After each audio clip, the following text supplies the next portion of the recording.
10 countries currently experiencing some unusual crisis. Number 10. South Korea's birth crisis. South Korea's birth crisis is so bad that the government is paying couples to have children. The nation's fertility rate hit a record low in 2018. At the current rate, the population is expected to grow in the negative in just 10 years. This means there will be more deaths than births. If the trend is allowed to continue, it is estimated that there will be nobody left in the country by 2750. In just 13 years, the South Korean government has spent over $121 billion to encourage parents to have more children. These days, most parents are eligible to receive up to $270 a month from the government. Starting in late 2019, parents with children below the age of 8 will be allowed to work 1 hour less per day. The government is also building more kindergartens and daycares. Fathers will also given be a paid paternity leave of 10 days. 7 days more than the currently approved 3 days. Number 9.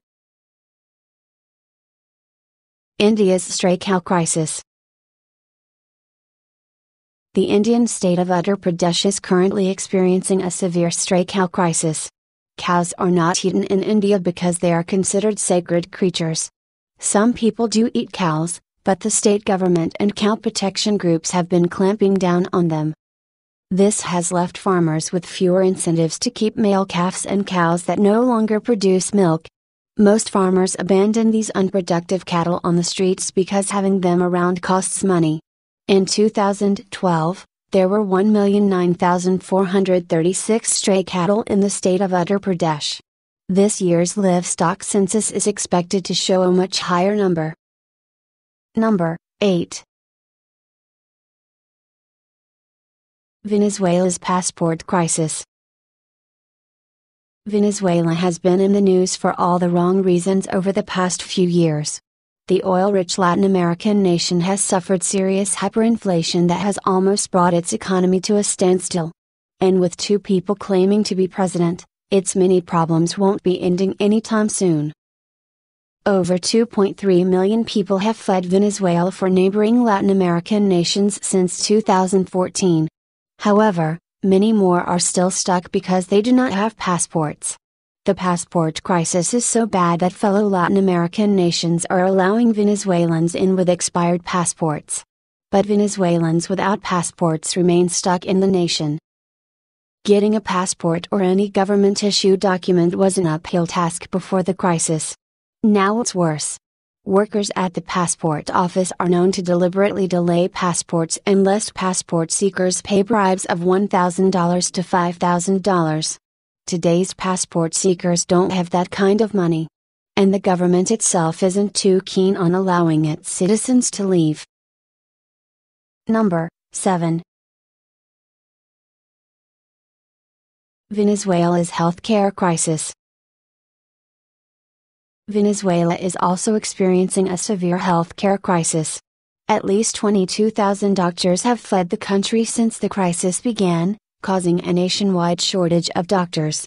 Several hospitals have either closed or operate irregularly. Those that remain open do not have enough supplies. These days, patients are required to bring their own drugs, syringes, gloves, and even soap. This has seen Venezuelan hospitals go from places where people are cured to places where they get killed.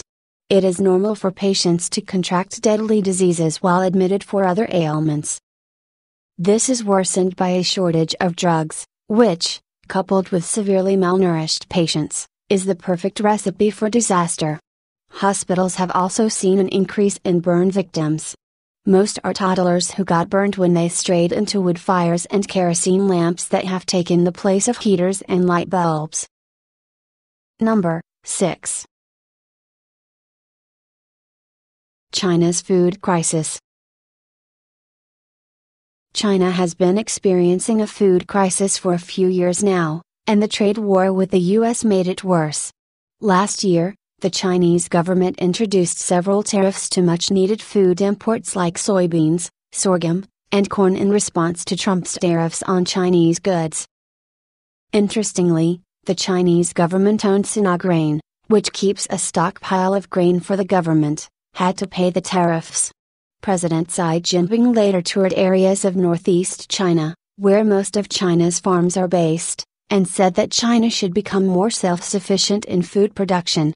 The food crisis began decades ago, when an improved standard of living caused Chinese citizens to shift from carbohydrate to protein-rich diets, and there isn't enough farmland to grow vegetables and rear livestock.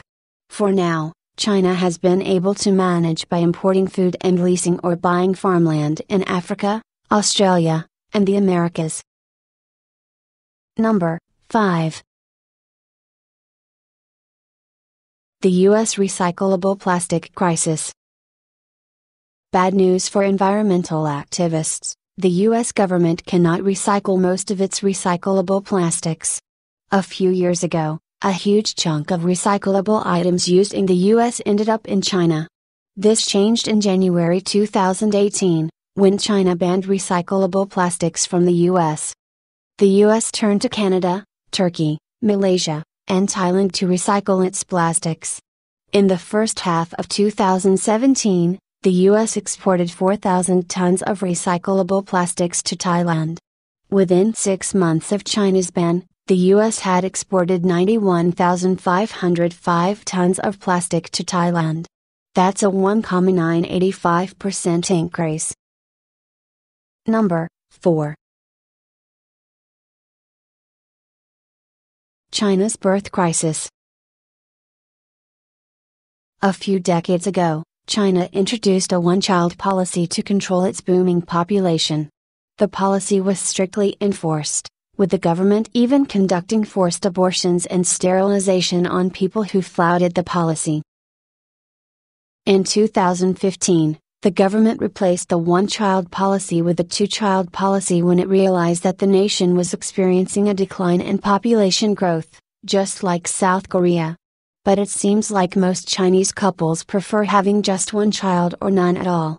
The Chinese government wants parents to have more than one kid so badly that it is encouraging couples to have more children for the country.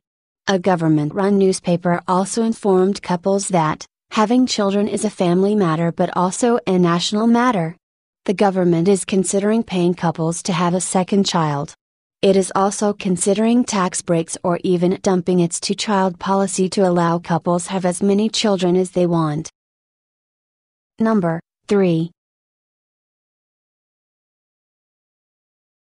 India's vulture crisis.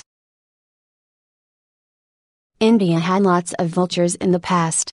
Its vulture population was so high that nobody bothered to count, though an estimate put it at 40 million in the early 1990s. This changed between 1992 and 2007, during which the vulture population fell by 97 to 99.9%. India has only around 20,000 vultures today. Remember we mentioned that Indians generally don't eat cattle? This is where the vultures come in. Indian farmers fed their dead cattle to vultures. Unfortunately, diclofenac, a popular painkiller used for cattle, is lethal to vultures. It causes renal failure and death in vultures that eat the carcasses of dead cattle. Now, there aren't enough vultures to eat the carcasses, leaving lots of dead and decomposing cattle scattered across India.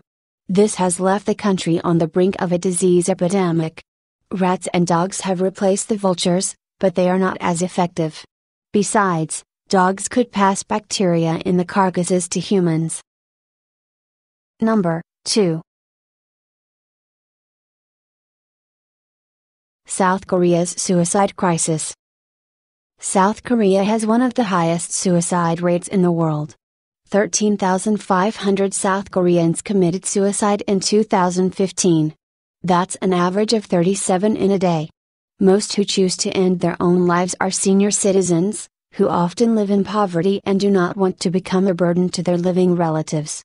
Many aged South Koreans are so poor that they depend on free meals to survive. In response to high suicide rates, the government has criminalized suicide pacts, agreements between two or more people who promise to engage in joint suicide. In 2011, The government also reduced suicide rates by 15% when it banned paraquat, a pesticide often used to commit suicide. Number 1. Germany's renewable energy crisis. Germany is the model nation for renewable energy. On one Sunday in 2017, it generated so much power from its renewable sources that the government paid users to use the excess power. This is referred to as negative prices and has also happened in Belgium, Britain, France, Switzerland, and the Netherlands. In such instances, the government pays citizens and factories to switch on equipment and machines they are not using. Imagine the US government paying you to switch on your washing machine for no reason. To be clear, the government does not give consumers money. Rather, the energy companies subtract it from their electricity bills.